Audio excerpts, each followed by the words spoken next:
बिस्मिल्लाहिर्रहमानिर्रहीम। मैं हूं यासीन चौधरी और आप देख रहे हैं हमारा channel Chakwal the earth zero.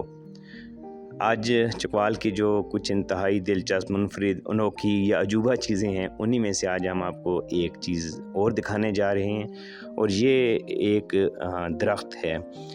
ये दरख्त इंतहाई अजीबो-गरीब है। इसकी अगर आप बनावट पे गौर करें और बिलख़ुसूस इसकी जो जड़ें हैं, जो कि जड़ें नहीं लगती बल्कि तने लगते हैं और ये बहुत सारी ज़मीन से इकट्ठी निकलती हैं, उसके बाद आपस में सांप की तरह बल खाती हुई और एक इंतहाई अजीबो-गरीब सी कैफ़ियत ये अपने ऊपर तारी करती हुई फिर एक दरख्त का रूप धारती हैं।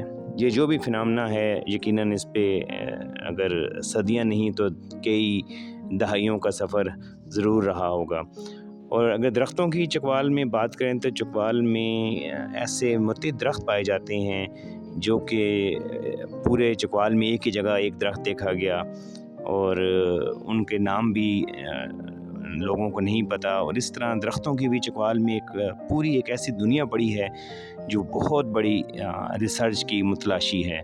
अगर उन दरख्तों पर भी रिसर्च की जाए तो पूरे यकीन से कहा जा सकता है कि बहुत से ऐसे ना सिर्फ राज खुलेंगे बल्कि हो सकता है कि उनसे ऐसी अफादियत नसीब हो जो कि मुख्तलिफ़ किस्म के अमराज में भी शफा का बायस हो। बिल्कुल इसी तरह चकवाल में पाई जाने वाली जड़ी बूटियाँ और फूल भी अपने अंदर एक पूरी कायनात छुपाए हुए हैं।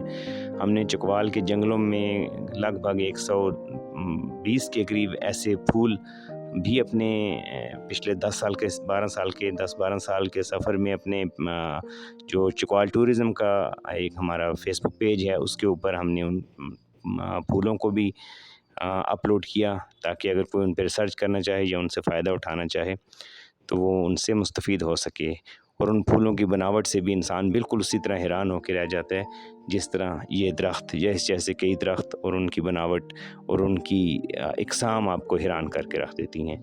उम्मीद है आपको चकवाल की ये खूबसूरती भी पसंद आई होगी। आपका बहुत शुक्रिया।